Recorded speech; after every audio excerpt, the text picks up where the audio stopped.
Muy buenas a todos y bienvenidos a esta nueva sección de HTML. En tu camino como desarrollador hay ciertos conceptos que debes comprender antes de incluso empezar a programar, ¿de acuerdo? Entonces estos conceptos básicos los vamos a ver aquí ahora en este vídeo, ¿vale? Lo primero que tienes que entender es qué es un cliente, qué es un servidor, qué es una petición y qué es una respuesta. Estos conceptos te ayudarán más adelante a comprender en profundidad cómo está funcionando Internet, por qué la respuesta te llega, qué número de respuesta te llega, etcétera, etcétera. Todo esto lo veremos en secciones en estos vídeos más adelante, pero vamos a centrarnos primero en lo que es el HTTP, ¿de acuerdo? Bien, yo te he puesto aquí esta pantallita para que empecemos a escribir un poquito. Y entonces, HTTP, ¿cómo funciona esto de HTTP? HTTP es el protocolo que se emplea para la web. ¿Vale? Cada vez que tú estás accediendo a una página web, estás accediendo a través de HTTP o en su defecto HTTPS, ¿vale? Que es el encriptado o con más seguridad. Perdona un poquito mi letra, pero es lo que hay, ¿vale? No tengo mejor letra en tableta digital. Entonces, ¿cómo funciona? El concepto de cliente, cuando hablamos de un cliente, no estamos hablando de un cliente como una tienda o como algo así, sino estamos hablando de un cliente como de un ordenador, ¿vale? Imagínate que este es tu ordenador, ¿de acuerdo? Entonces tú como cliente accedes a través de HTTP a un servidor. Los servidores se suelen representar, y perdona mi dibujo, ¿vale? Pero se suelen representar así como pequeños circulitos. Pero que tengas la idea, ¿de acuerdo? Que un servidor no es más que un ordenador. O sea, no es ni más ni menos. Es simplemente un ordenador que recibe peticiones y devuelve respuestas, ¿vale? Nosotros como clientes hacemos, por ejemplo, vamos a Google, ¿de acuerdo? Entramos en Google, ¿vale? Entonces venimos aquí y le decimos al servidor, ¿me puedes dar la página de Google? Se lo hacemos a través de HTTPS, en este caso porque Google va encriptado, pero por norma general suele ser HTTP normal o HTTPS. Entonces, como clientes, nuestro ordenador se conecta a un navegador y este navegador hace una petición a Google. Google, que es un servidor, en este caso lo que nos devuelve es una respuesta. ¿De acuerdo? Esto se conoce como la request y esto es la response. ¿Vale? Perfecto.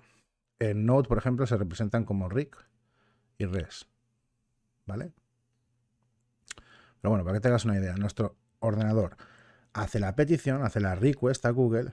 Google determina qué ordenador, a través de HTTP y sus encabezados, determina en qué navegador estás, determina qué sistema operativo tienes, determina, bueno, muchísimas cosas. Y todo esto nos los devuelve en una respuesta. Esta respuesta viaja a través también de HTTP. ¿Vale? Estos son dos T's, ¿eh? Viaja a través también de HTTP.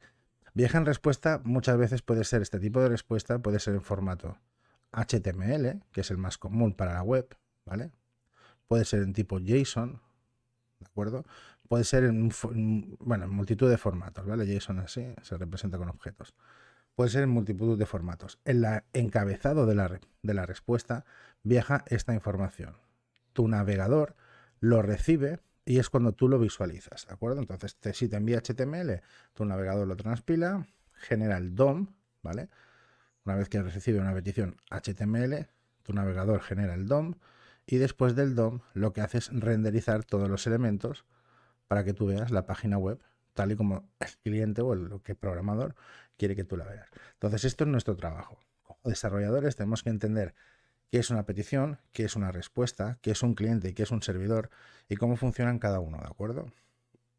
Bien, lo más común cuando accedes a un servicio, ¿de acuerdo? HTTP o HTTPS, es que tú entres dentro de, a través de la respuesta, sí, de la petición, ¿vale? Entres al servidor. Dentro del servidor hay carpetitas, ¿vale?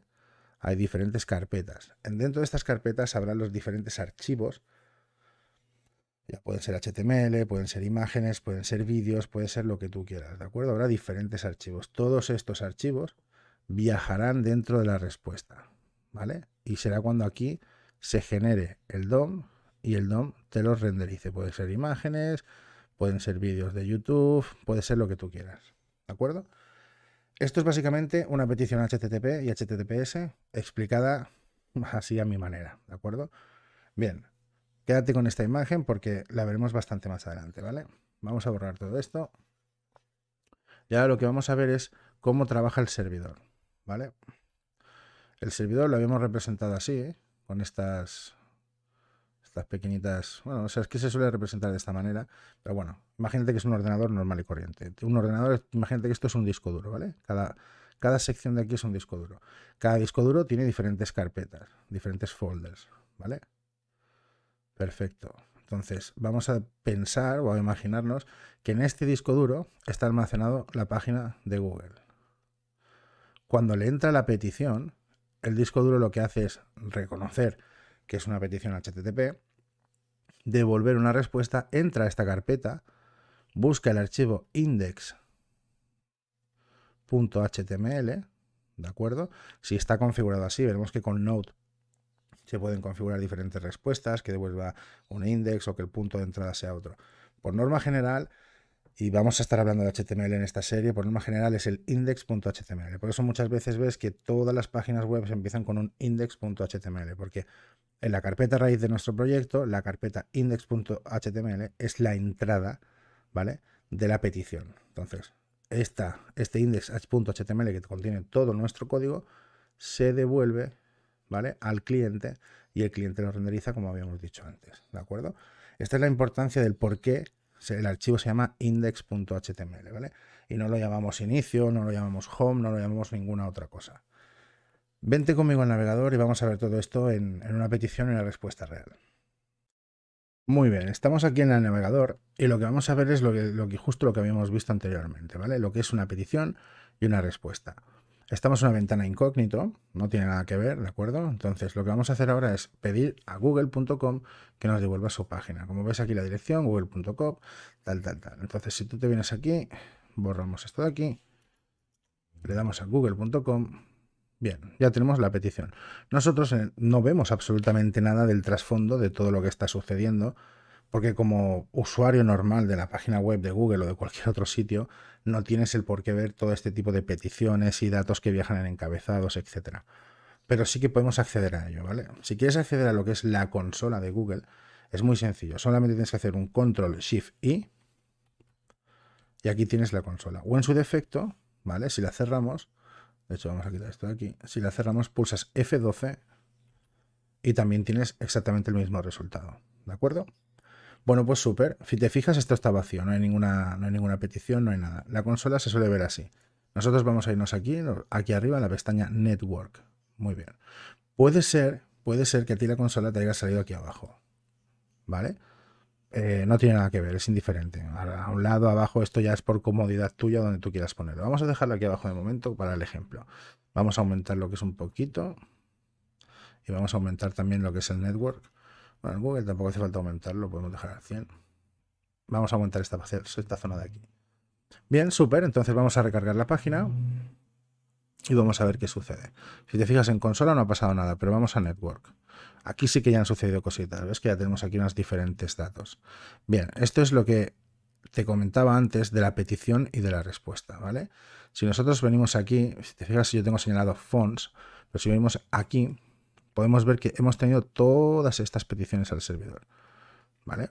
Hemos entrado a google.com, hemos tenido un estatus de 200, los temas de los estatus lo veremos más adelante, pero quiere decir que es ok, ¿vale? Eso se ve más en Node, tema de servidores, etcétera. De tipo documento, y bueno, y aquí tienes el tamaño y el tiempo que ha tardado en cargar esa respuesta, el tiempo que ha tardado en llegar a Google y devolvernoslas y que nosotros la representemos, ¿vale? Bueno, vamos a ver qué imágenes tiene esto. Vamos a pulsar aquí en imágenes y fíjate, tenemos que 1, 2, 3, 4, 5 imágenes diferentes se han descargado del servidor. Vienen de index, ¿de acuerdo? Algunas están cargadas en la memoria caché ya, por lo tanto no han tenido que cargarse ni han tenido que descargarse, sino que ya estaban en caché y se han visualizado. Bueno, el tamaño, etcétera, etcétera, ¿vale? Entonces, esto es a lo que me refiero cuando hacemos una petición y una respuesta. Si nos vamos aquí por ejemplo, a CSS, podemos ver que archivos de CSS se han descargado, ¿vale? Si te fijas, type, style sheet, ¿de acuerdo? Y aquí tenemos pues el código de CSS o la línea donde está incluido este CSS, ¿vale?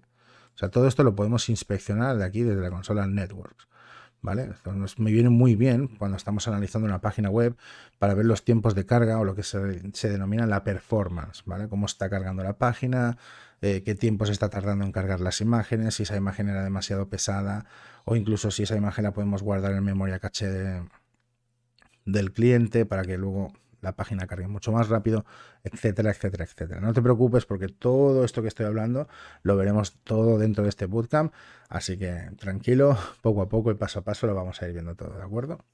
Entonces es básicamente esto, tienes que tener este concepto, ¿vale? Introducido en la cabeza de lo que el cliente eres tú, en este caso, el servidor es la aplicación web que te va a responder o la página o aplicación o lo que te responda, ¿vale? Muchas veces nosotros podemos hacer peticiones a un servidor o a una API en este caso y podemos pedirle archivos JSON, podemos pedirle archivos CSV, muy largo tipo de archivos que le podemos hacer peticiones a los servidores, ¿de acuerdo? Entonces, no desesperes, parece que hay mucho, ya te digo, si todo lo desglosas poco a poco, verás que es muy fácil de comprender. Te veo en la siguiente lección. Bien, para esta y las siguientes lecciones dentro de todo el Bootcamp Lab que vamos a estar realizando, vamos a estar utilizando como editor de código Visual Studio Code. Visual Studio Code es un editor de código libre, está creado con HTML, CSS y JavaScript, o sea, está creado por los de Microsoft y es un editor de código, de verdad, que muy amigable, con muchos plugins y que te facilita mucho la vida y aparte carga muy, muy rápido, que es una de las cosas que a mí en lo personal me gustan más. Bien, entonces, nada, aquí tienes la URL, Visual Studio Code, lo descargas, instalar, siguiente, siguiente, siguiente, y no tiene mucha más historia, ¿de acuerdo? Una vez que lo tengas instalado, lo que vamos a hacer es abrir Visual Studio Code. Entonces yo lo tengo por aquí, Visual Studio Code, seguramente se me abrirá algún proyecto que ya tenía, perfecto. Nada, esto vamos a obviarlo, ¿de acuerdo? Vamos a cerrar todo esto. Esto es una aplicación de React Native que estaba haciendo. Muy bien, ¿vale? Esto es un proyecto que yo tengo aquí, no le hagas mucho caso, ¿vale? Entonces, ¿cómo vamos a trabajar en esta sección? Bueno, pues es muy sencillo. Lo primero que vamos a hacer es, nos vamos a nuestro escritorio, donde a ti más te apetezca tener tu carpeta, creas una nueva carpetita, HTML, tú ponle el nombre que tú quieras, ¿de acuerdo? Y simplemente la arrastras dentro de Visual Studio Code y listo. Fíjate, si te fijas, se te abre una ventana diferente, bueno, pues cierra la de atrás, no hay problema. Y la abres. Esto es el editor de código base, ¿de acuerdo? Esto es lo más básico que puedes llegar a tener. Aparte tiene un mogollón de plugins, tiene integración con GitHub, etcétera, etcétera, etcétera, ¿vale? Pero bueno, lo que nos compete es HTML en esta serie de vídeos y es lo que vamos a estar viendo.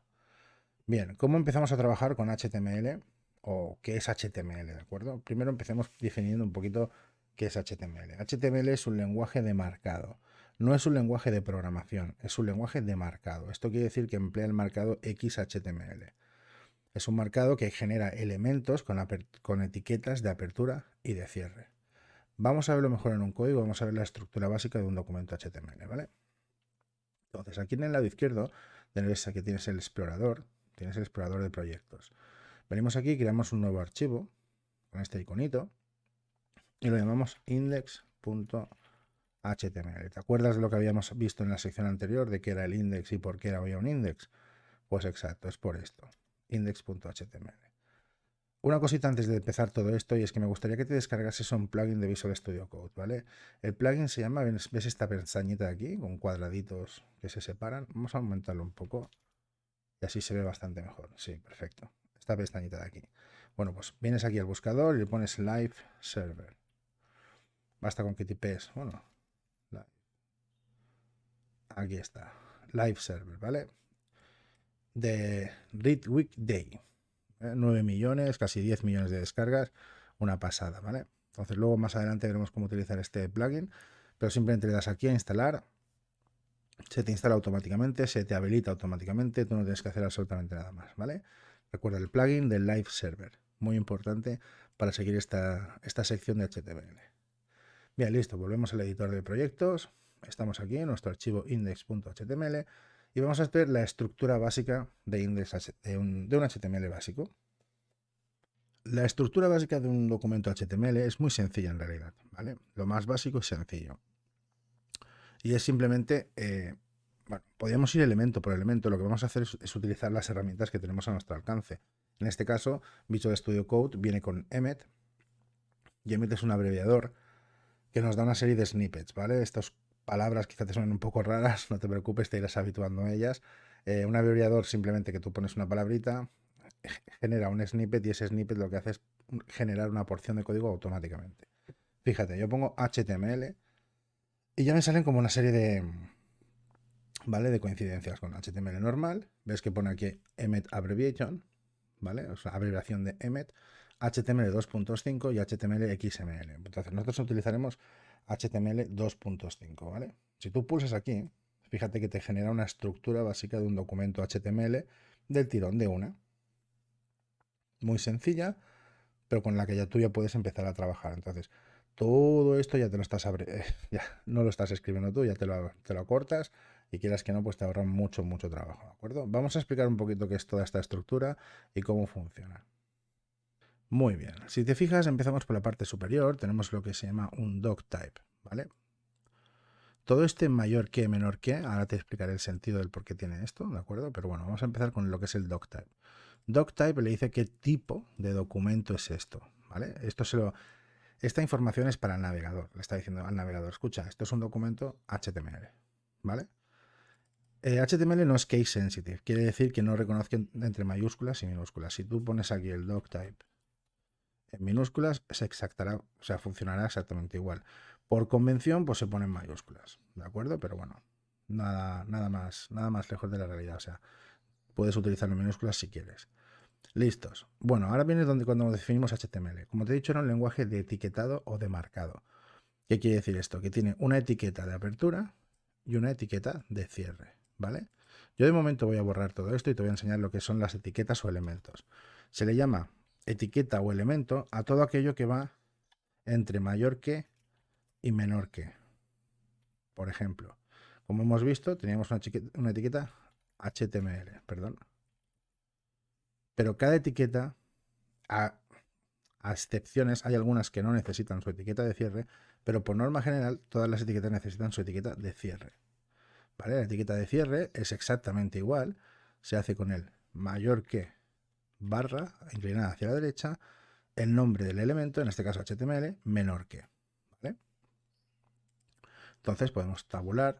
Recuerda que HTML no reconoce saltos de línea, tú haces esto y HTML no leerá estos saltos de línea. ¿De acuerdo? Entonces, esta es la estructura básica de un elemento o una etiqueta. Por ejemplo, podemos tener etiquetas para mostrar texto, que sería la de párrafo. ¿Vale? Si te fijas, es un elemento P entre mayor que y menor que, con su etiqueta de cierre del mismo elemento. ¿De acuerdo? Podemos tener una etiqueta, por ejemplo, para encabezados, H1. Fíjate que yo no necesito ni siquiera escribir la etiqueta completa, ni el mayor ni el menor.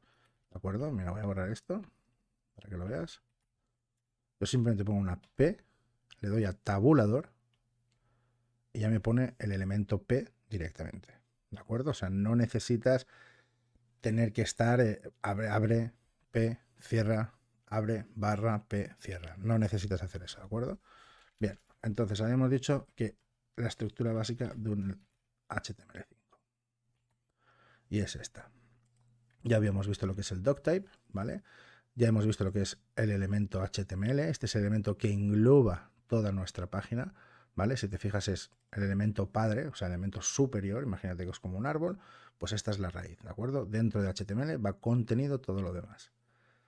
Tenemos el elemento head y luego tenemos el elemento body, ¿vale? Dentro de head tenemos diferentes elementos. Fíjate que aquí los meta no necesitan su etiqueta de cierre, ¿de acuerdo? El title sí, por ejemplo. Entonces, vamos.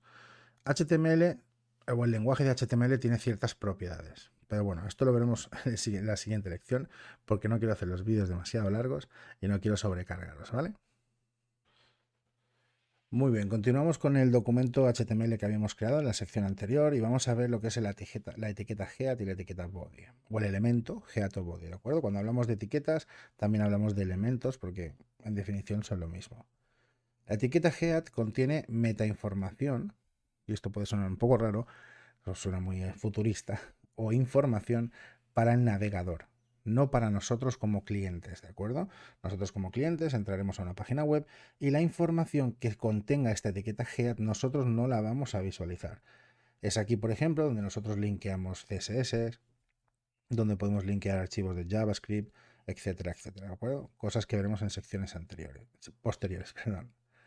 Entonces, ¿qué tipo de información tiene? Estas etiquetas meta son las básicas, la UTF-8, por ejemplo. Bueno, antes de nada, primero de comentarte el tema de las propiedades. Si te fijas, la etiqueta meta tiene esta propiedad, charset, esta de aquí y esta de aquí. Todo lo que ves en verde son propiedades de la etiqueta, ¿de acuerdo? Igual que HTML tiene una propiedad lang, que significa el inglés, perdón, el idioma, que en este caso es inglés. Si tú lo quieres pasar a español, pues le pones una ES y entonces el navegador comprende que esta página es para lugares o dominios que están en español, ¿vale? Estas son propiedades de los elementos. Entonces, HTML tiene una propiedad lang que define el idioma. La etiqueta meta puedes poner tantas como tú necesites para no hacerla demasiado larga y tiene estas diferentes propiedades. Charset, esto define el tipo de codificación de caracteres que va a tener tu página. En este caso UTF-8 es la más común y es la que incluye ñes y tildes, ¿de acuerdo? Entonces si vas a hacer una página en inglés, perdón, en español es muy conveniente que pongas UTF-8. El HTTKIF lo que hace, junto con el content, es le está dando compatibilidad, ¿vale?, a navegadores que no tienen ciertas propiedades. No todos los navegadores renderizan las páginas web de la misma manera. Algunos pues se olvidan algunos elementos, algunos obvian otras propiedades, etcétera, etcétera. Sobre todo, y el que más da problemas da, que es el que nadie usa, que es el Internet Explorer, pero bueno. Luego tenemos la etiqueta, bueno, con el name, viewport y el content. Esto lo que hace es que nuestra aplicación sea multidispositivo. ¿Qué quiero decir con esto? Multidispositivo quiere decir que tanto la puedes ver como en navegador web, como la puedes ver en tablet, como la puedes ver en móvil. ¿De acuerdo? ¿Por qué? Por el content. Le está diciendo, escúchame, el viewport, que es el contenedor visual donde se va a desplegar tu aplicación web, ¿vale? Su contenido está definido entre device width, ¿vale? O sea, el tamaño o el ancho del tamaño que tenga ese dispositivo. ¿Qué quiere decir esto? Si yo entro desde un móvil, ancho máximo de un móvil así grandote, 640 píxeles, por ejemplo, pues ese será el ancho máximo de mi página. Si entro desde una tablet, pues 1220 o 1200, pues ese será el ancho máximo. Si entro desde un monitor de 24 pulgadas a 4K, 2400 y pico píxeles, pues ese será el ancho. ¿De acuerdo? Entonces, esto lo que hace es hacer que el viewport, o sea, que el contenedor visual de mi aplicación, tenga el ancho del dispositivo que lo está utilizando, ¿vale? Y escala inicial es en 1. Esto quiere decir que la escala inicial empieza en un 100% de la visualización del navegador. Cuando nosotros estamos en Google, por ejemplo, en Google Chrome, y lo hacemos con el control y la ruedecita del ratón, aumentamos el tamaño. Entonces esa escala aumenta. Nosotros lo que estamos diciendo es, oye, empieza con la escala de 1. Ni más grande ni más pequeño. ¿De acuerdo? Luego tenemos la etiqueta title. La etiqueta title lo que define es el título del documento. Por ejemplo, podemos poner aquí mi primera página web. ¿Vale? Guardamos el archivo y ahora lo que vamos a hacer es lanzar el live server para ver cómo se está visualizando esto. Vale, pues es muy sencillo, ¿vale? Control Shift P. Aquí ves, si pones live y fíjate que pone Open with Live Server. La abreviatura es Alt más L, Alt más O, ¿vale? Bueno, eso ya depende de ti si quieres utilizar este tipo de abreviatura. Yo Control Shift P, escribo live, le doy intro y ya se me pone la primera opción que es Open with Live Server, ¿de acuerdo? Pulsas aquí y aquí abajo te saldrá este mensajito. Server is started at port 55. Bueno, 5500, porque yo estos números no me los sé decir en inglés. Pues muy sencillo, tú te diriges a tu navegador, abrimos el navegador, vamos al localhost 5500, le damos intro y aparentemente no se ve absolutamente nada. De hecho, te lo voy a aumentar para que tú lo veas. Estamos a un 200% y no se está viendo absolutamente nada. Pero quédate una cosita, fíjate que arriba que tenemos mi primera página web, si te fijas. Esto es el title, esto es el título de la pestaña en la que el usuario está navegando en ese momento, ¿vale? Con eso hacemos referencia cuando estamos haciendo la etiqueta title dentro del head de nuestros documentos HTML. Muy bien, esto lo podemos cerrar, no hay ningún problema. ¿Qué es lo que hace este live server o este plugin? Y es súper sencillo. Yo, por ejemplo, ahora lo que voy a hacer es poner esto aquí a dos pantallitas. Aquí a veces me falla. Como tengo dos monitores, pues a veces ahí se queda medio pillado. Perfecto, fíjate, vamos a cerrar el explorador. Y aquí tenemos el título de mi página web, ¿recuerdas? Bueno, pues mi primera página web de prueba. ¿Qué pasa si yo ahora, bueno, aquí no se ha pasado nada, no ha habido ningún cambio, el navegador está completamente estático, no sucede nada? ¿Qué pasa si yo guardo el archivo dentro de mi editor de código? Control S. Fíjate que se ha autorrecargado y pone mi primera página web de prueba. Entonces, todos los cambios que yo vaya a ir realizando dentro de este archivo se verán automáticamente reflejados dentro de mi navegador. Esto es una ventaja muy grande porque esto quiere decir que nosotros estamos trabajando y a la vez viendo los cambios que se realizan y nos ayuda mucho a poder pues modificar cambios, este margen bajar un poquito más, esta imagen no queda bien así, o pon otra imagen, etcétera, etcétera, ¿de acuerdo? Entonces, esto tienes que tenerlo muy en cuenta. Este plugin a mí me salva la vida, literal, porque si no, tendrías que estar haciendo los cambios en tu editor, irte a tu navegador, pulsar en el botón de refrescar y así constantemente, una otra, una otra, una otra. Y eso pues llega a hacerse un poco tedioso cuando el cambio es solamente un parrafito. Por ejemplo, te voy a poner un ejemplo. Yo creo aquí un párrafo, ¿vale? Digo, hola, ¿qué tal estáis? ¿Os gusta la serie? Guardo y pum, se ve directamente ahí, ¿vale? Ya estamos adelantando un poquito cómo formatear texto, pero bueno, para que veáis el ejemplo, ¿de acuerdo? Entonces, esto es así de sencillo. No, es que este párrafo no me gusta, no lo quiero quitar. Pues lo selecciono, borro, guardo y pum, desaparece de allí, ¿vale? Es así de sencillo. Así es como solemos estar trabajando. En la mayoría del tiempo que estás haciendo una página web, literalmente estás trabajando con Live Server y comprobando en un lado y en otro a ver qué están pasando los cambios y cómo funcionan, ¿vale? Bien, lo dejamos aquí, vamos a verlos en la siguiente sección, donde vamos a empezar a ver cómo formatear texto y darle y empezar a crear nuestra estructura de nuestra página web. Muy buenas, seguimos con esta nueva sección donde vamos a ver cómo introducir texto dentro de nuestros documentos de HTML.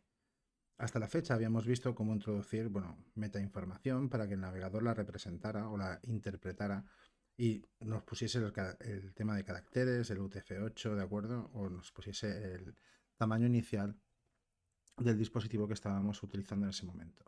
Vamos a cambiar el idioma a español, ¿de acuerdo?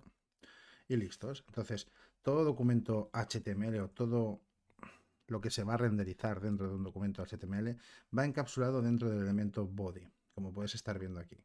¿Vale? Body es todo lo que, por traducción, cuerpo, es todo lo que se va a representar gráficamente dentro del navegador de nuestro cliente. ¿De acuerdo? Entonces, ¿cómo podemos hacer para introducir texto?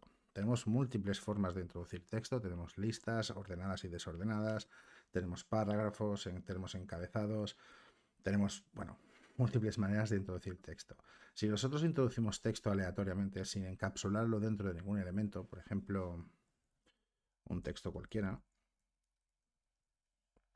guardamos este documento, yo ya tengo Live Server iniciado, recuerda que era Ctrl-Shift-P, tipeas Live y bueno, ya tienes aquí el Open with Live Server, ¿de acuerdo? Yo ya lo tengo inicializado, vamos a visualizarlo. Y fíjate que aquí tenemos el texto tal cual nosotros lo hemos escrito. Pero este texto en realidad no tiene ningún formato, no está encapsulado dentro de ningún elemento y por lo tanto no se va a renderizar como tal, ¿de acuerdo? Se renderiza, se ve, pero no es la mejor forma ni la más óptima. Si sacamos el inspector, botón derecho, inspeccionar, veremos que aquí en elementos tenemos el head, tenemos el body y dentro del body tenemos este texto. Vamos a reducir esto un poquito, ¿vale? De hecho, vamos a obviar lo que es el CSS de momento. Tenemos aquí lo que es el body, tenemos el texto que nosotros hemos introducido. Este texto igualmente no tiene ningún formato y como he dicho no está dentro de ningún elemento y por lo tanto se previsualiza o se ve, pero no se ve como tiene que verse, ¿de acuerdo? Vamos a lo que es el código, acompáñame a Visual Studio y vamos a ver cómo podemos hacerlo. Vamos a borrar este texto. Bien, para los encabezados, y empezaremos por aquí, tenemos los elementos desde el H1 hasta el H6. Siendo el H1 el más grande y H6 el más pequeño. Estos encabezados igualmente tienen una lectura semántica dentro del navegador. Quiere decir que Google, cuando lea los encabezados de tu página web, entre comillas, va a posicionar, ¿vale?, tu página web por el tema o por el texto que contengan tus encabezados. ¿Qué quiere decir esto? Bueno, primero veamos el elemento. Los elementos son H1 y así sucesivamente hasta H6, ¿vale? Vamos a poner aquí título. de la página, guardamos y vamos a previsualizar cómo se ve esto. Pues bueno, aquí lo tienes. Si te fijas, está en negrita, tiene un ancho de letra bastante más gordito, ¿vale? Y se tiene un tamaño bastante más elevado. Vamos a visualizar esto y vemos que lo tenemos. Esto de Code Injected by Live Server, esto obvialo, ¿de acuerdo? Esto lo que hace es, lo está inyectando Live Server para refrescar la página. Vemos el encabezado del H1, ¿vale? H1, pues ya te digo, tiene este formato o este tamaño. Si volvemos al código y vemos el H2, otro título, y guardamos, veis que ya tiene un título, un tamaño más pequeño, está más compactado y de hecho el ancho de letra no es tan anchito, ¿vale? Entonces, esta es la manera en la que nosotros podemos colocar elementos de título dentro de nuestras secciones, artículos, blog, etcétera, etcétera, etcétera, ¿vale? Deciros, el H1 solo tiene que haber un elemento por documento, ¿de acuerdo? Nosotros recordamos que tenemos aquí un documento que es index.html. En este documento solo puede haber un H1 porque semánticamente Google lo va a interpretar como el contenido de nuestra página. Entonces, si yo estoy haciendo una página, por ejemplo, un blog personal de programación, aquí pondría blog personal de programación, ¿de acuerdo?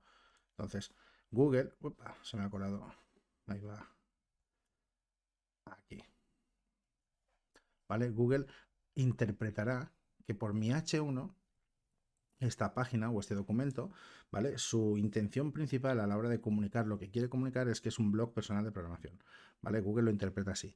O poner otro H1 es semánticamente o SEO o por SEO es incorrecto, ¿vale? De hecho, solo tenemos que tener un H1 por lo que es por cada archivo que tengamos, por cada página, ¿de acuerdo?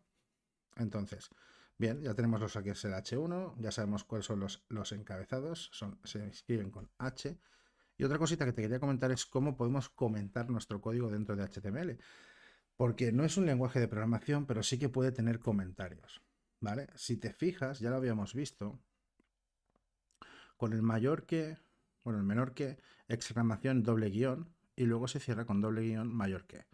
Esto es lo obvia, nuestro navegador lo obvia, o sea, no lo imprime, no lo muestra al cliente. Si no, fíjate, mira, vamos a poner eso.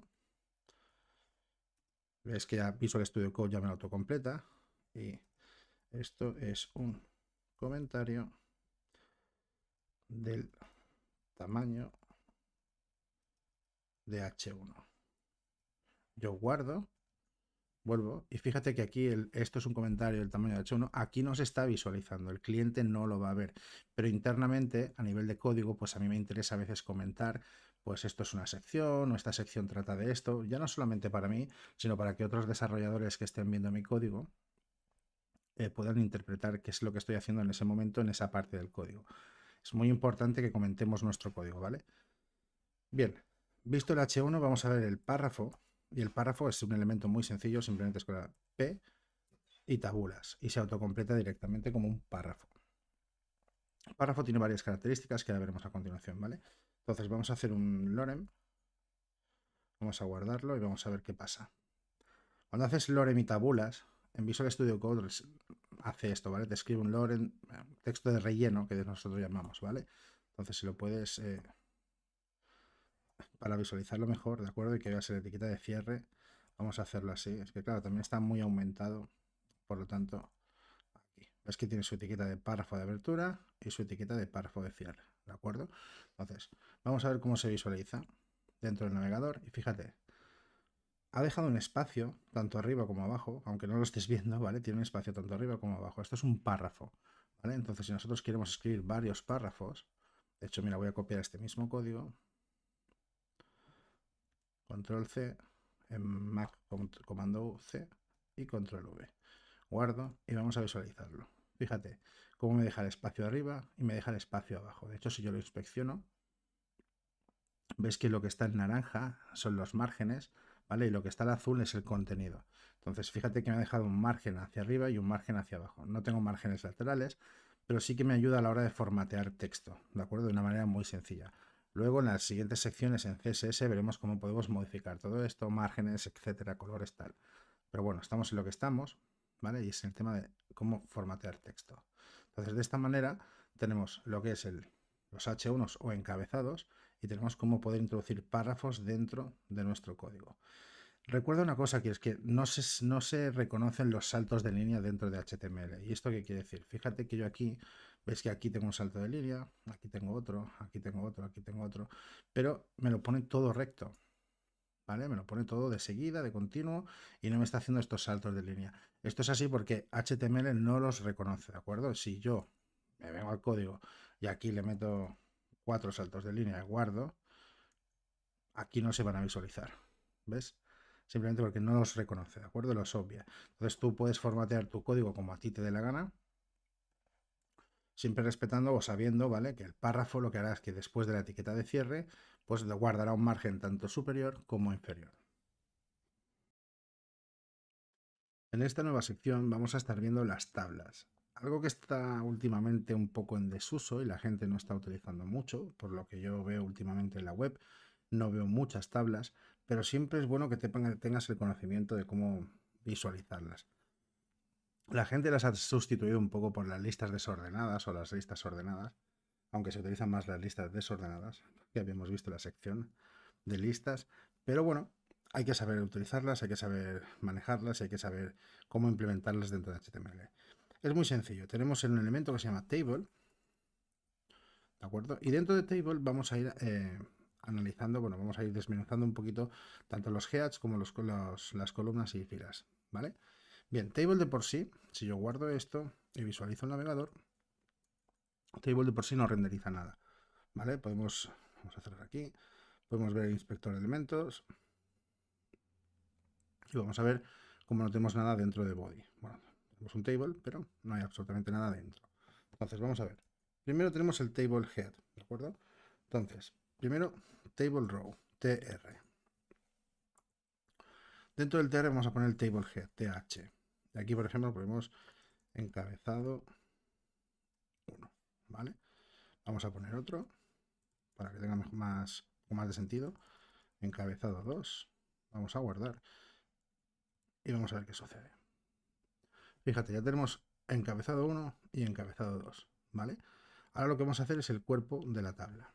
Para poner el cuerpo de la tabla fuera de este TR, porque cada TR significa una fila. Cada TH significa una columna. Esa columna, cuando es TH, es table head, o sea, encabezado de columna. Para poner el cuerpo, le haces un table row, haces una fila más y haces un table data, ¿de acuerdo? TD. Pones, por ejemplo, aquí, dato 1. Otro TD, dato 2. Damos, visualizamos y fíjate cómo ya se está estructurando en forma de tabla. Si inspeccionamos los elementos, vamos a ver, fíjate que está en azul, ¿de acuerdo? Esto quiere decir que es un contenido. Y aquí a la derecha estás viendo, bueno, verás que se marca el TD justo en el cual yo estoy, ¿vale? Fíjate. Vamos a bajar esto un poquito. ¿Veis que se marca? Ahora se marca el de arriba, el dato 1, ahora se marca el de abajo. Entonces lo estamos estructurando. Por defecto vienen preformateadas sin bordes. Sin bordes, sin colores de fondo, sin nada en absoluto, ¿de acuerdo? Si yo quisiese poner más filas a esta tabla, pues sería tan sencillo como crear otra fila con un tr, elemento tr, y dentro de este elemento tr crear columnas de datos. Por ejemplo, fila 2, y aquí otro td que ponga fila 2. Guardamos, visualizamos y fíjate cómo se van colocando uno debajo del otro en forma de tabla. Para que haya trabajado con Excel o con Access o yo que sé, con tablas, pues bueno, será familiar. Ya os digo, no vamos a ver el CSS, no vamos a ponerlos con poner los table head de un color o de otro, etcétera. Esto lo veremos cuando estemos trabajando con CSS. Solo fíjate que el table head lleva un pequeño, bueno, no sé si se estará viendo mucho, pero está como un poco en negrita, ¿vale? Tanto el encabezado 1 como el encabezado 2 están en negrita. Sin embargo, los table data, los TD no, ¿vale? Esta es simplemente la única diferencia que tienes entre el table head y el table data. Recuerda, TR siempre representa una fila, TH una columna, pero el encabezado de esa columna. Este primer TH de aquí es el encabezado tanto de dato 1 como de esta primera fila 2, voy a poner fila 2, campo 1. para que lo veamos mejor, ¿vale? Y aquí pondremos fila 2, campo 2. Así se visualizará un poquito mejor, ¿ves? Perfecto. Entonces, pues recuerda, TR para columnas, TR para filas, TH para los encabezados de cada columna y TD para los datos de cada fila que tú quieras. Bien, en esta nueva sección vamos a estar hablando de los enlaces, ¿de acuerdo? Los enlaces es una parte muy importante dentro de HTML, ya que semánticamente también le proporcionan información a Google de desde qué página vamos, hacia qué página vamos y dónde estamos, ¿de acuerdo? Entonces es algo que vas a utilizar muchísimo, de hecho todo lo que es HTML lo vas a utilizar mucho si te dedicas al desarrollo web y por lo tanto los enlaces es una parte muy pero que muy importante, ¿vale? El enlace se representa con un elemento muy simple que es el elemento A. ¿De acuerdo? href es una propiedad que veremos a continuación, pero el texto para el enlace va dentro de este elemento A. Si te fijas, nosotros ponemos aquí enlace a otra página. Vamos a guardar esto, vamos a ver cómo se representa. Y fíjate, ya me lo preformatea, ¿vale? Mi navegador, vuestro navegador y todos los navegadores en realidad, preformatean estos tipos de elementos. Le da un color, ¿vale? Le da una pequeña línea de subrayado. Y bueno, una vez que tú lo pulsas, pues le da otro color. En este caso no redirige a ninguna parte. Pero si te fijas, cuando paso el ratón por encima, cambia del cursor, lo cambia a lo que se llamamos cursor pointer, ¿vale? Lo que es a la manita que te indica que, oye, puedes pulsar aquí, ¿vale? Puedes tocar esto. El texto, por norma general, no se puede pulsar, no se puede hacer nada. Si yo cojo y pongo un párrafo, de hecho, vamos a hacerlo un poquito más formateado todo, ya para que tenga un poco más de sentido. Mi página web. ¿Vale? Aquí pongo un párrafo con un texto descriptivo y tengo un enlace de, por ejemplo, ir a otra página. Sí, esto lo podemos dejar así, ¿vale? Pues fíjate, con el texto yo lo que más que puedo hacer es subrayarlo, no puedo hacer absolutamente nada más, ¿vale? Pero sin embargo, con los enlaces, pues cambia este cursor y se pone a pointer, y esto quiere decir que lo veremos en CSS, que tú puedes pulsar. Si pulsas, en este caso ves que la página se refresca, pero no redirige a ningún sitio, ¿vale? Y esto es porque el atributo, mejor dicho, la propiedad, ¿vale? href está vacía. La propiedad href le indica al enlace hacia dónde se va a dirigir. En este caso voy a poner un ejemplo, vamos a hacer un http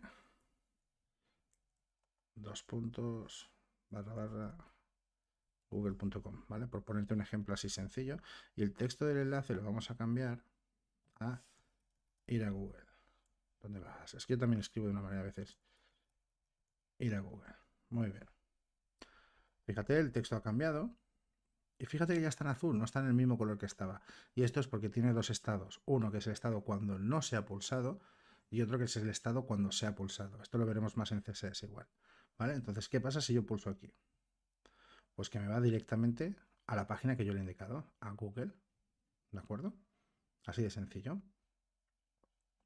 Igualmente no solo nos sirven para movernos de una página nuestra a una página externa, porque yo lo que estoy haciendo es que mi servidor, que está en local y en mi máquina en este caso, me dirige a Google, o sea, me sale de mi servidor y se dirige hacia otro servidor. En este caso no solo nos sirven para eso, sino que también para movernos entre páginas internas. De hecho, los menús de una página web se hacen de esta manera. Vamos a verlo. Vamos a crear un nuevo archivo que diga otra página.html. Lo guardamos, vamos a cargar un HTML básico, HTML5, perfecto. Vamos a cambiar el idioma a español y el título que diga otra página propia. Bien, me salto los acentos, pero bueno, no hay problema, ¿vale? Entonces aquí vamos a poner pues un H2 que diga esto es la otra página. Guardamos. Bueno, y de momento no hemos cambiado, recuerda que no hemos cambiado hacia dónde va a ir el enlace. Vamos a hacerlo ahora. Vamos a ir a nuestro index, que es nuestra página de entrada, como te había comentado antes, y vamos a reemplazar esto, ¿vale? Por dobles comillas, y le vamos a decir, mira, te vas a ir a la misma carpeta donde estás, /, otra página, .html. Y aquí el texto, pues lo voy a cambiar. Este texto es indiferente, aquí puedes poner lo que te dé la gana, ¿vale? Pero bueno, en este caso le voy a poner, pues, ir a la otra página. Guardo, vamos a verlo en el navegador. Esto ha cambiado, fíjate en el color, pulso y bueno, esto es la otra página, ¿ves? Si te fijas en la URL ha cambiado, mi servidor 127.0.0.1 con el puerto 55.0.0, pero slash otra página.html, que es exactamente y justo lo que yo tenía aquí dentro de mi carpeta, ¿vale? Donde tenía mi index y mi otra página.html. Esto funciona de esta manera. También los enlaces nos sirven para movernos por diferentes secciones dentro de nuestra misma propia, o de nuestro mismo propio archivo. Pero esto lo veremos más adelante cuando estemos tratando un poco más sobre los contenedores, los divs, los elementos, etcétera, ¿vale? En esta nueva sección vamos a estar viendo lo que es el HTML semántico. Esto es una definición un poco abstracta, ¿vale? Porque el HTML semántico no define o no dibuja ningún elemento dentro del DOM, del Document Object Model del que habíamos hablado. El Document Object Model es simplemente pues una representación de todos los elementos que va a haber dentro de nuestro documento y a la hora de que el navegador lo interprete, renderiza algo. Por ejemplo, si ponemos un párrafo, sabe que dentro va a haber texto y lo va a formatear de una forma, va a poner unos márgenes arriba y abajo, etcétera, etcétera, etcétera, ¿vale?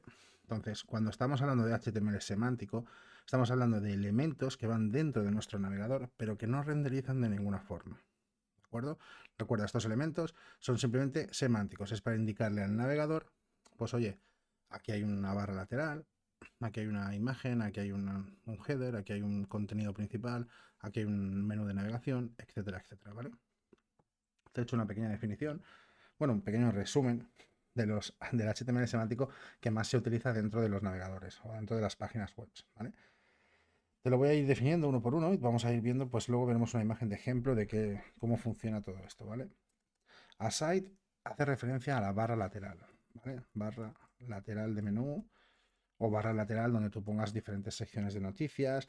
La barra lateral, cuando tú entras en una página web, tienes muchas veces o en algunas páginas tienes alguna barra lateral que te informa pues, de diferentes secciones de la página, etcétera, etcétera. De hecho, en este bootcamp, ¿vale? En la barra lateral que tienes en la izquierda, donde tienes todo el índice de contenido, eso podría ser perfectamente un aside. Pick Caption indica que dentro de este elemento va a haber información sobre una imagen, tanto la imagen en sí como texto descriptivo de ella, ¿vale? Se utiliza para imágenes y texto de las imágenes, ¿vale? Figure lo que hace referencia es a la imagen en sí, ¿vale? La imagen en sí. O sea, tú pones un Fig Caption, dentro del Fig Caption pones un Figure y dentro debajo del Figure pones un párrafo, un texto, lo que tú quieras, que hace referencia a esa imagen. Te repito, esto no es nada visual, ¿vale? De hecho, mira, vamos a hacer un ejemplo. Dentro del mismo body vamos a crear un Fig Caption. Fig Caption. De hecho, no te lo pone. Fig Caption. ¿Vale? Aquí vamos a hacer un figure. Aquí iría una image. ¿Vale? Aquí iría una image. Y aquí, por ejemplo, un párrafo con un texto. ¿Vale? Entonces aquí pues iría una imagen, etcétera. Pero si yo guardo esto y lo visualizo en mi navegador, fíjate que no hay nada. O sea, no me preformatea absolutamente nada. ¿Vale? Bueno, esto está porque esto está un poco en alto. Así sería el 100%, ¿vale? Pero bueno, un poquito de tamaño no viene mal para verlo. ¿Vale? Se me ha perdido. Ahí está, míralo. ¿De acuerdo? Si te fijas en el inspector de elementos, Fig Caption, Figure, ¿vale? Aquí iría la imagen y aquí iría el texto, ¿de acuerdo? O sea, no renderiza, ¿vale? Bien, seguimos. Seguir. Vamos a ver qué más tenemos. Footer. Bueno, esto, como su propio nombre indica, ¿no? El pie de página. Esto le indica al navegador, oye, pues esta sección o todo lo que va dentro de este elemento footer es el pie de página de la página web. ¿Vale? Ponemos aquí en pie de página. Header, lo mismo, el encabezado de nuestra página. Main. El main sería el contenido principal. Para indicarle a Google, escucha, mi página web va de muchas cosas, pero lo que va dentro de main es el contenido principal que yo quiero que si alguien busca por este contenido me encuentre. ¿De acuerdo? Nav. Le está indicando al navegador, esto es un menú de navegación.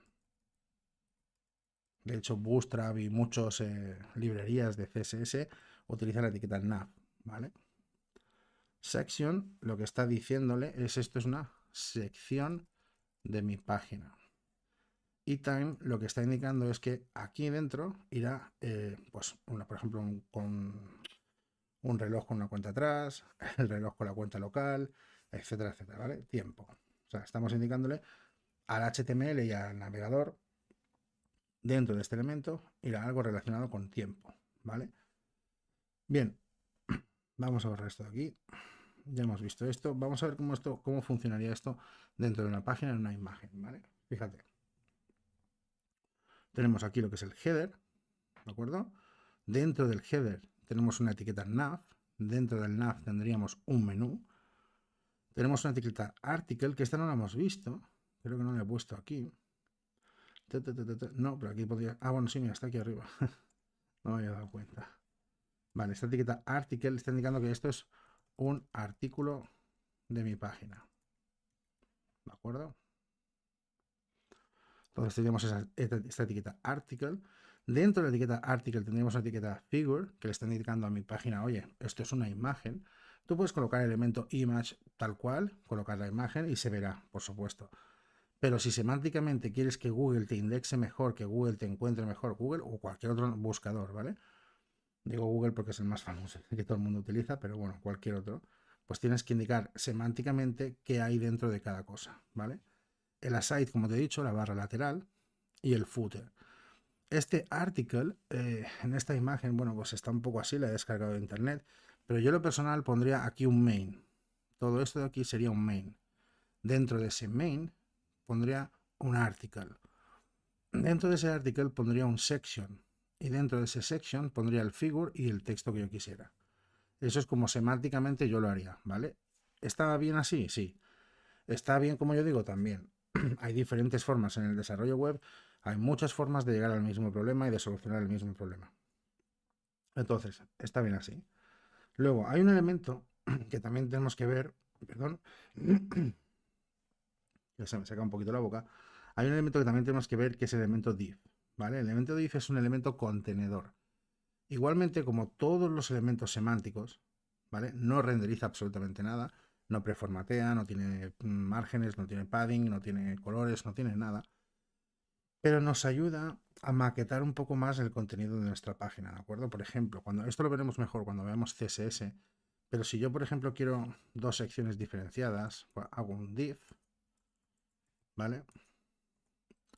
Pongo aquí un párrafo, texto del primer div, luego crearía otro div, otro párrafo, texto, no, del segundo div, ¿de acuerdo? Si yo guardo y renderizo esto, pues mira, son dos párrafos uno encima del otro, como si yo no hubiese puesto absolutamente nada. Pero si inspecciono, fíjate que tengo, ¿ves? Todo lo naranja es el primer div. Y aquí todo lo naranja es el segundo div. Entonces, tengo como un contenedor, como una caja donde yo puedo meter todo contenido que yo quiera y luego a través de CSS pues darle márgenes, darle padding. Ya te digo, todo esto cobrará un mayor sentido cuando estemos viendo el tema de CSS, pero que sepas que este elemento div es muy, pero que muy importante dentro del desarrollo web. Bueno, hasta la fecha tan solo hemos visto cómo hacer que nuestro cliente tenga información de nosotros. Nosotros como servidor le proporcionamos al cliente una página web con diferente información, tanto como textos, imágenes, vídeos, entre otras cosas, pero realmente el cliente que entra a nuestra página no se puede comunicar directamente con nosotros, ¿vale? Para realizar esta comunicación necesitamos elementos dentro de HTML que faciliten esta comunicación o este feedback, ¿de acuerdo? Entonces, tenemos diferentes tipos de elementos para podernos comunicar con el cliente, o viceversa, mejor dicho, que el cliente se comunique con nosotros, y es lo que vamos a ver en esta nueva sección, ¿vale? Esta manera de realizar este feedback se hace a través del elemento form. Es muy sencillo, no tiene mucha complicación en realidad, pero tienes que conocerlo, ¿vale? Form. Form lo que le indica a HTML es que a partir de aquí este elemento va a generar un formulario. Todo lo que vaya dentro o pseudoelementos que vayan dentro de este form, lo que van a hacer es generar elementos que el cliente pueda introducir datos, fechas, texto, números, no sé, diferentes. Incluso pueda seleccionar entre diferentes opciones, pueda incluso escribir en una textaria, un área de texto donde escribir bastante texto, valga la redundancia. Entonces vamos a ver cómo podemos hacer todo esto. De por sí, Form no renderiza nada. Vamos a verlo en el navegador. Fíjate que pues no estoy viendo nada, ¿vale? De hecho, para que veas que funciona, vamos al inspector de elementos y vamos a ver que tenemos un form dentro del body, pero este form está vacío, igual que el en HTML. Bien, entonces, el elemento más común, bueno, primero veremos los atributos del form, ¿vale? Que los veremos más adelante cuando hablemos de servidores, etcétera, pero de momento vamos a ver qué tipos de atributos, ¿vale? De propiedades tiene este form. Tenemos un action que le indica la URL, ¿vale? Entonces, por ejemplo, nosotros haríamos aquí otra página, punto, puede ser un PHP, puede ser un JS, puede ser una URL de una API, etcétera, etcétera, ¿vale? Esto simplemente indica, el action indica hacia dónde se va a redirigir toda esta información que viaja en bloque. A su vez viaja en bloque y veremos cómo. Muy bien. Luego tenemos el method. Method le está indicando, si te fijas, ya me lo autocompleta con get o post, ¿vale? Pero bueno, tenemos 4 tipos de métodos o de verbos, ¿vale? De servidor, que es el get, post, put y delete, ¿vale? Que sepas que el action indica hacia dónde vamos y el método indica de qué forma vamos, ¿vale? Ya te digo, todo esto lo veremos bastante más adelante cuando hablemos de Node, de Express, cuando hablemos de servidores y vemos cómo comunicar nuestro frontend con nuestro backend. De momento vamos a seguir. Vamos a dejar esto en blanco y vamos a ver qué tipos de elementos tenemos para el formulario.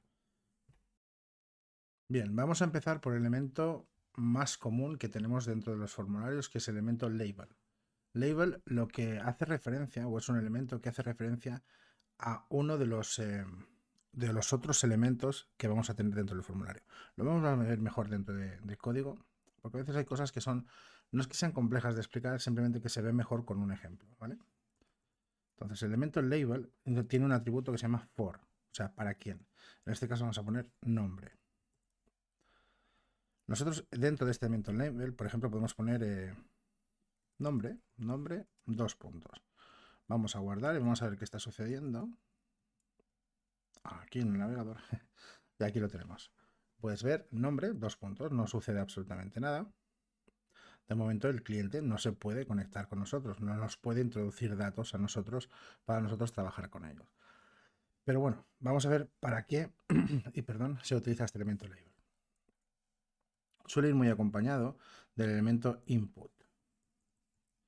Input es un elemento que le indica al navegador que a partir de aquí o dentro de este elemento se pueden introducir datos, ¿vale? Tiene una propiedad que es type, que es de qué tipo de elemento o cajón para introducir datos vamos a estar utilizando. En este caso podemos poner text, guardar, vamos a ver qué es lo que se renderiza. Vamos al navegador y fíjate que ya tenemos una caja para por nosotros poner cualquier texto. En este caso nombre, pues por ejemplo yo pondría mi nombre, Manuel. Ya estás familiarizado con muchos de los formularios. De hecho, el formulario para crear una cuenta de Google, todos los formularios que tú estás utilizando, la caja de texto dentro de Amazon para buscar, por ejemplo, un producto, eso es un elemento input de tipo texto, por ejemplo, ¿vale? Pero no solamente nos podemos quedar en el tipo texto, tenemos varios tipos más. Vamos a ver algunos. Por ejemplo, number. Si nosotros decimos que el input es de tipo number y guardamos, al visualizarlo en nuestro navegador, fíjate que me salen, vamos a aumentarlo un poco. ¿Dónde estás? Aquí. Fíjate que me salen estas pequeñas 2 flechitas. Entonces yo ahora, te prometo, que estoy intentando pulsar texto y no puedo. Estoy pulsando mi teclado, no sé si lo escucharás, pero no me deja introducir. No me deja introducir ningún texto. ¿Por qué? Porque le he dicho que este input va a ser de tipo number. O sea, sí me va a dejar introducir números. Y de hecho me va a dejar aumentarlos o reducirlos con estas flechitas de aquí. ¿Correcto? Perfecto, pues ya sabemos cómo introducir texto, ya sabemos cómo introducir números. Ahora vamos a poner el tipo password. Este también es muy utilizado. Y vamos a guardar. ¿Qué crees que va a pasar si yo empiezo a introducir texto aquí? Las contraseñas pueden ser alfanuméricas, contener tanto texto como número. Por lo tanto, puedo introducir las dos cosas. Vamos a ver qué pasa. Fíjate. No me deja ver lo que yo estoy introduciendo. Me sustituye todos los caracteres que yo introduzco por estos pequeños puntitos, que es el típico, pues bueno, es muy típico, lo habrás visto en cientos de aplicaciones, ¿de acuerdo? Entonces, cuando queremos introducir contraseñas dentro de nuestro HTML, esta es una de las mejores opciones. ¿Por qué? Porque si estamos en una oficina, en un ciber, o en cualquier otro lugar en el que nuestra contraseña puede ser perceptible de que la visualicen otras personas, pues de esta manera nosotros podemos tipear cualquier cosa que lo que estamos introduciendo, la gente que tenemos detrás, incluso si alguien nos está grabando la pantalla, no va a saber ver qué es lo que estamos poniendo.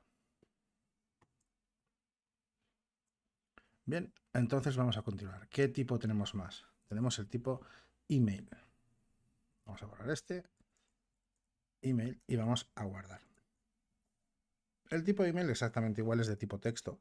Lo único que pasa que con otro atributo que tiene el elemento input, lo que hace es comprobarme si eso es realmente un email. Por ejemplo, vamos a poner Manuel te he dicho, que este teclado a veces manuel.com. Perfecto. Pero aquí yo podría poner manuel.com. Cuando veamos cómo lanzar estos formularios, veremos que estos tipos input pueden ser requeridos. Quiere decir que necesariamente va a tener que introducirle datos a él. Veremos cómo esto sí funciona y veremos cómo lo evalúa y nos dice, oye, este campo no es de tipo email, o este campo no es numérico, o este campo es alfanumérico, etcétera, etcétera. Bien, entonces vamos a continuar con el tema de los formularios y ahora vamos a ver cómo podemos hacer que nuestro usuario seleccione diferentes opciones que nosotros le brindemos. Vamos a nuestro código, aquí en Visual Studio Code, vamos a borrar todo lo que tenemos dentro del form, tanto el label como el input, y vamos a ver el elemento select. El elemento select tiene dos propiedades, name y id. Esto haremos referencia más adelante, ¿vale? De momento lo vamos a obviar. Y dentro contiene elementos option. Option tiene un value y luego su contenido. Por ejemplo, podemos ver value fiat. Uy, yo con el teclado a veces me quiero volver loco. Fiat. Vamos a guardar, vamos a ver qué renderiza esto en el navegador. Y fíjate, tenemos un select, donde pues un desplegable y podemos seleccionar diferentes opciones. Solo tenemos una, vamos a introducir un par más, ¿vale? Para darle un poco más de color a esto. Vamos a poner aquí Seat.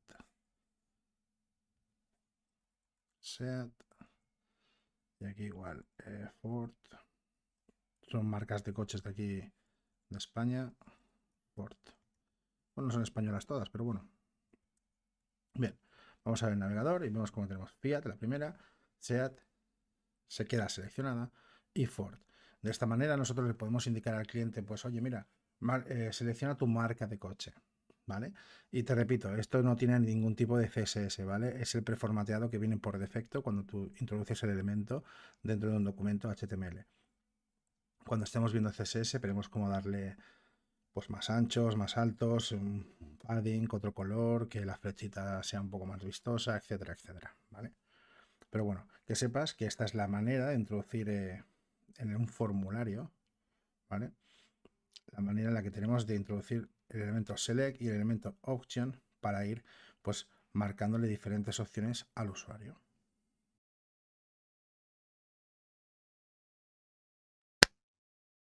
Bueno, ¿qué pasa si nuestro usuario necesita introducir bastante cantidad de texto? Vamos a ver cómo podemos solventar este problema, porque de momento teníamos el elemento input, pero era una simple línea, ¿vale? Muy cortita. Podríamos hacer que fuese más grande, incluso de toda la pantalla, pero igualmente es una simple línea, no es algo que, que nos dé un campo o un canvas, un lienzo donde escribir más texto. Entonces, para eso tenemos el elemento text area. El elemento text area tiene varias propiedades, entre ellas name, id, columnas y filas, ¿vale? Si yo directamente guardo esto, guardo y visualizo en el navegador, Pues mira, aquí lo tienes. Aquí tenemos todo. Bueno, esto es un poquito más pequeño, al 100%, ¿vale? Pero aquí, por ejemplo, puedes introducir todo el texto que tú necesites. Por ejemplo, una caja de comentarios de un blog, por ejemplo. Es así de simple, no tiene mucha más historia. Que nosotros queremos modificar el tamaño, en este caso, el número de filas o el número de columnas, bueno, pues lo podemos hacer, no hay problema.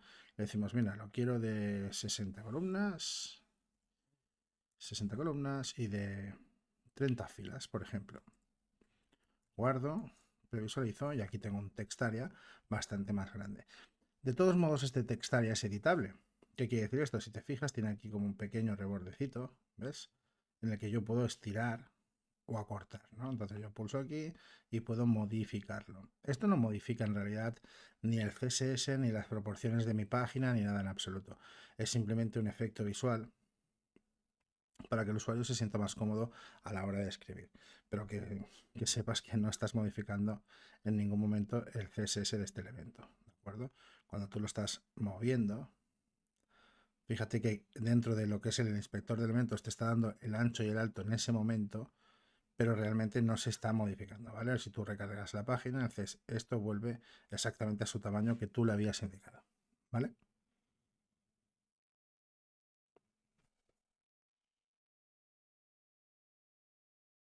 Bien, en esta nueva sección lo que vamos a estar viendo es cómo podemos hacer que el usuario seleccione algún archivo de su disco duro, carpeta o de su, bueno, de su máquina local y la pueda enviar a nuestro servidor para nosotros trabajar con ella. Puede ser archivo de texto plano, puede ser archivos PDF, pueden ser imágenes, pueden ser todo tipo de archivos con los que podamos trabajar.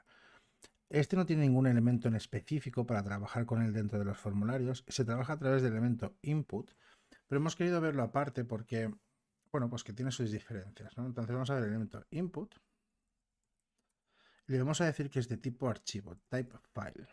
¿Vale? Recuerda que la programación es en inglés y esto es lo que hay. Muy bien. Vamos a guardar esto y vamos a ver qué se renderiza dentro del navegador. Y fíjate, selecciona un archivo. Ningún archivo seleccionado. Vamos a aumentarlo un poquito para que lo veas mejor. Aquí lo tenemos.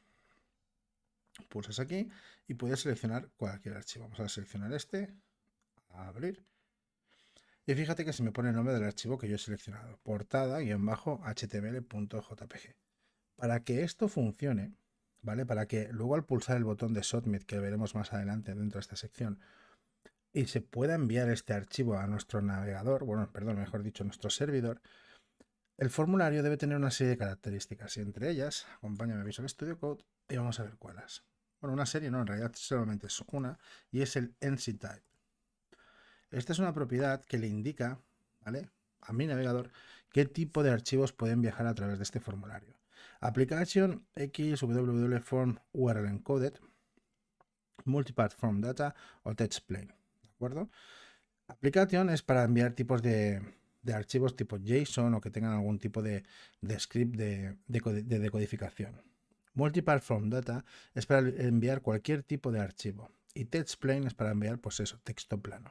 Entonces, en lo más común solemos utilizar Multipath Form Data, ¿de acuerdo? Y de esta manera, nosotros cuando creemos el botón que lanzará este formulario hacia nuestro servidor, lo que estaremos haciendo es poder recibir estos datos en la decodificación correcta. ¿De acuerdo? Es muy sencillo, no tiene mucha más historia. Si tú guardas, esto no modifica el formulario para nada. Se puede utilizar exactamente igual. No hay ningún problema. ¿Vale? Pop. Lo que pasa es que, claro, no tenemos ningún botón de enviar y de hecho estamos viendo HTML muy básico, ¿vale? Cuando empecemos a ver cómo trabajar con los servidores, cómo recibir estos datos y cómo tratarlos o introducirlos dentro de bases de datos, todo esto cobrará muchísimo más sentido. En esta nueva sección vamos a ver cómo podemos incluir vídeo dentro de nuestro código de HTML. Es una práctica muy común. Últimamente voy a cerrar esta imagen de aquí, de hecho voy a borrarla de aquí, no la necesitamos. ¿De acuerdo? Y tenemos el vídeo aquí, ¿vale? Yo ya he precargado el vídeo. No tengo ningún plugin que soporte para abrir vídeo, ¿vale? Pero bueno, no es necesario verlo dentro de Visual Studio Code. Entonces, vamos a ver cómo incluir vídeo dentro de HTML. Ya te digo, es una práctica muy común. Hoy en día todo el mundo, pues quien no está haciendo vídeos, está un poco atrasado, ¿vale? Todas las empresas o negocios necesitan vídeos promocionales, necesitan incluir estos vídeos dentro de sus páginas web, etcétera, etcétera, ¿vale? Te dejaré abajo en la descripción un pequeño enlace donde tú podrás ver la documentación oficial de HTML para ver qué tipo de diferentes opciones tienes a la hora de incluir vídeo. Recuerda que no solo puede ser en MP4, puede ser en cualquier formato, siempre que el navegador lo soporte. Entonces, pues muy sencillo, la etiqueta vídeo. Y como la etiqueta image, vídeo tiene una propiedad que se llama src, que es de dónde va a venir este vídeo. Entonces yo ya lo tengo precargado dentro de mi carpeta y simplemente pues le indico, oye mira, al mismo nivel en el que estás ahora, el archivo vídeo de ejemplo mp4. Muy bien, vamos a guardar esto y vamos a ver qué pasa si yo lo veo en el navegador. Y boom, sí, se está viendo el vídeo. Si bajo, pues mira, se ve incluso el vídeo, pero no puedo pulsarlo, no puedo hacer nada. Es una imagen estática, ¿vale? Es una imagen estática que yo no puedo hacer absolutamente nada con ella. ¿Cómo podemos añadirle controles para darle play, pausa, volumen, ver la pantalla completa, incluso descargarlo? Pues muy sencillo. Tiene otra propiedad que se llama controls. Si tú esta propiedad la activas, ya por defecto viene con true, solo que indicándole que quieres los controles de esta manera ya te los incluirá, guardas y te diriges a tu navegador, verás que el vídeo ahora ha cobrado un poco más de vida. Aquí ya tiene su play, te marca el tiempo que dura el vídeo. Si te deslizas hacia un lado, pues verás que tiene el control de volumen, ver la pantalla completa y un botoncito donde pone imagen a imagen o descargar, ¿vale? Súper, perfecto. Pero sigue molestándome, está demasiado grande, está demasiado, o sea, está como el original. ¿Qué quiere decir esto? Está en 1920 por 1080. A mí esto no me interesa, no quiero que se vea de esta manera, quiero un tamaño en concreto. Bueno, pues exactamente igual que la imagen, tiene dos propiedades, de alto, por ejemplo 300, y ancho, de por ejemplo 500. Guardamos y aquí lo tenemos. Ya tenemos un vídeo incluido dentro de nuestra página web de una manera muy sencilla. Te tengo que recordar una cosita y es que incluir vídeo dentro de las páginas web es un recurso muy utilizado, pero a la vez que recarga mucho la performance de tu aplicación. ¿Qué quiero decir con esto? Pues bueno, un vídeo de 4 segundos tampoco te va a hacer que tu página sea muy lenta, pero un vídeo, por ejemplo, de 5 minutos, cuidado, ¿vale? Cuidado porque piensa que lo tiene que precargar, ¿vale? Y si ya lo tiene en caché el cliente porque ya entró alguna vez en tu página web, perfecto. Pero si no tiene nada en caché y es la primera vez que entra en la página, como tengas 3 o 4 vídeos de 5 o 6 minutos, eh, posiblemente la performance de tu página, la accesibilidad y la velocidad a la que esta página va a cargar, pues se vea muy, pero que muy reducida. Entonces es algo que no nos interesa, ¿de acuerdo? Trata este elemento con cuidado, no cargues o sobrecargues tu página web o la página de tus clientes con demasiados vídeos. Y si van a utilizar muchos vídeos porque sean algo estrictamente necesario, yo te recomiendo que utilices servicios de vídeo como Vimeo, YouTube, entre otros, ¿vale? ¿Por qué? Porque se alojan en esos servidores y tú lo único que haces es linkear pues con una previsualización a ese servidor. El vídeo está alojado en un servidor externo al tuyo y por lo tanto tu página no se ve afectada a la hora de cargarlos, ¿vale? Y nada, chicos, esto es todo con el tema del vídeo, es bastante sencillo y como te digo, te dejaré abajo una descripción donde podrás ver pues en más detalles todos los controles que tiene este elemento.